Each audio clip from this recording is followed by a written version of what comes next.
Hello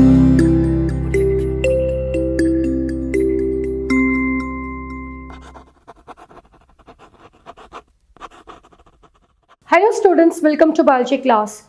In this session, we're going to study the last topic about the phases of reproduction.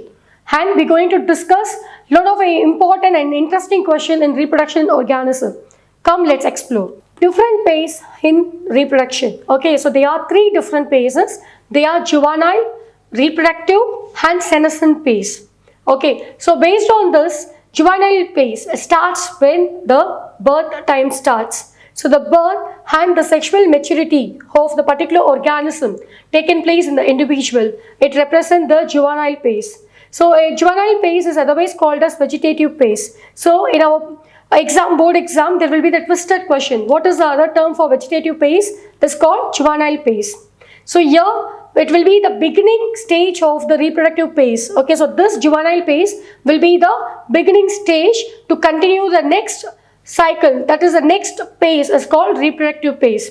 So second one is reproductive phase. So in plants we will be discussing the plant shows flowering in particular season. See, when you see the reproductive phase, it should be like depends upon the seasons. Okay, so for example, if you take the bamboo, so the bamboo, the flowering occurs only after the 50 to 100 years. So next one is Strobilanthes kuntiana, that is the Neela Kurinchi in Tamil we will call that as. See, in once in 12 years the plant starts to bear the flower, okay, in the period between the 12 years.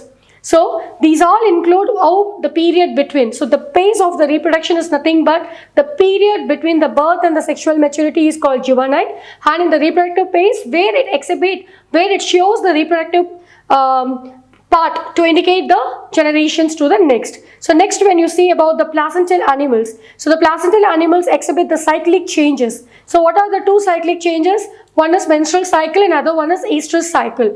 Okay, so next is the hormonal will be plays major role in the event of these cycles to be represented.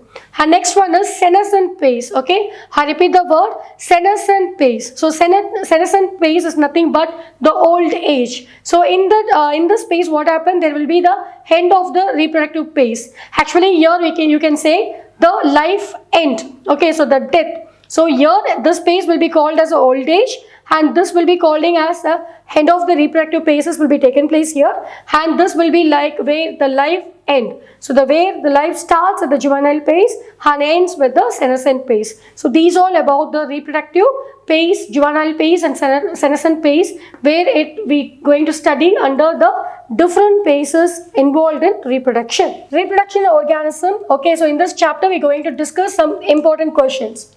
So first question, asexual method of reproduction by binary fission is common to which of the following? So here they were given the four categories. Some eukaryote, all eukaryotes, some prokaryote and all prokaryotes. Okay, so first what is eukaryote you should think. So eukaryote is nothing but it means true, karyote it is a nucleus. So true nucleus, prokaryote, the term it indicates the prime. Okay, so there will be the beginning stage of the nucleus. The karyote means the nucleus, so this will be the prime nucleus. So choose the correct options from the following. So option A 3 and 4, option B 1 and 3, option C 1 and 2, option D 2 and 3. So kindly just go through the questions, find out the answer. So I'm just going to reveal the answer. So the answer is option B 1 and 3. So 1 is some eukaryote and 3 some prokaryote. Why? Because in protist and monoerens, the organism or the parental cell divide by the process called mitosis into two to give rise to the new individuals. Thus, in these organisms, cell division itself a mode of reproduction. Many single-celled organisms reproduce by binary fission, where a cell divides into two halves and each rapidly grow into an adult.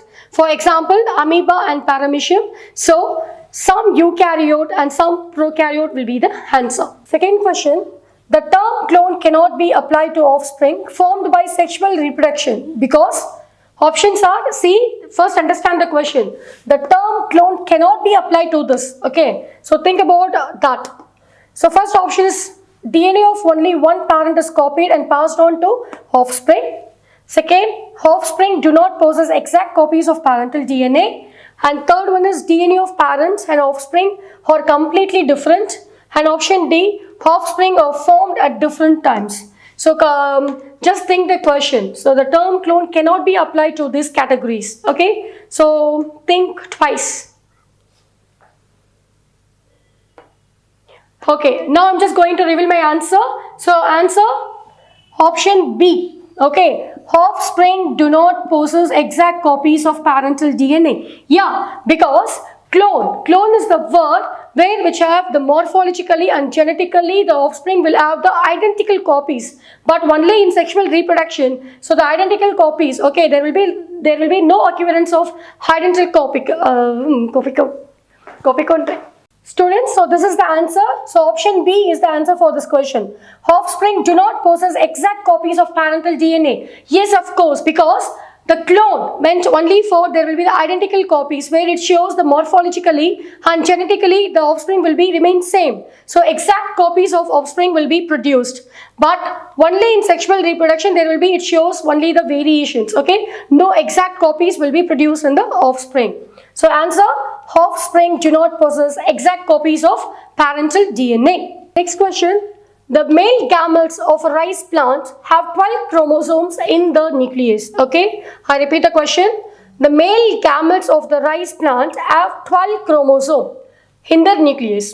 The chromosome number in the female gamete, zygote, and the cells of seedlings will be respectively what? 12, 24, 24, 24, 12, 24, 12, 24, 12, 24, 12, 12. So here the points to be remember. Okay, and points to be remember and noted that, see, rice plant male have 12 chromosomes. Okay, then obviously the female also have what? Male having 12 means obviously the female gamete also represent the 12 chromosomes. Yes. Now what will be the point here? It indicated the chromosome number in female gamete you want to identify, the zygote you want to identify, and the cells of seedlings. So seedlings is nothing but the embryo. Okay. So once the zygote develops into the embryo, so that we will call it as a seedlings. Now you want to calculate the number of chromosomes. So what is the answer? So kindly think. So this will be the points to remember. Okay, I hope you found the answer. Okay, see, first we will do the calculation first. See, first we are going to represent the female gamete first. Female gamete. See, if it is the male gamete is 12, obviously what happened? The female gamete is also bears 12 chromosomes. So answer is 12.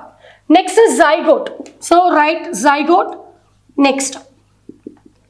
So what is zygote? The zygote is the fusion of the male and the female gamete. So the male gamete is 12 and the female gamete is also 12. So 12 plus 12 what? 24 chromosomes. So it bears 24 chromosomes. So female gamete 12, zygote 24. Okay, so next the cell of seedlings. So you want to write the separate one as a seedlings. So seedlings, okay, so what is seedlings? Seedlings is an embryo, okay, which is formed from the zygote. Obviously what happened? So it bears 24 chromosomes. So new species arrived, that is seedlings, okay. So automatically what happened? If it is a new species arrived, the new individual is formed, it bears the 24 chromosomes. So what is the answer? 12, 24, 24. So where it is? Yeah, so it is option A. Just check your answer. Fourth question, choose the correct statement from amongst the following, okay. So you want to choose only the correct statement. So it might be what? The 3 will be the wrong answer, so 1 will be the correct answer. Dioecious organisms are seen only in vertebrate. Dioecious organisms are seen in both plants and animals. Dioecious is an hermaphrodite organisms are seen only in animals. Dioecious organisms are seen only in plant. So here they given 4 statement. In this 4 statement, only 1 is right answer. All the 3 is wrong answer. Okay, so now first you want to find out the right answer. What you want to do? First you want to know the term dioecious. So what is dioecious? Dioecious is nothing but it bears the 2. Okay, if you take a plant or animal, there will be the male plant, female plant, and if you take the human, there will be the male and the female separately. So that condition which is result in dioecious. Dioecious organisms are seen only in vertebrate? Definitely not.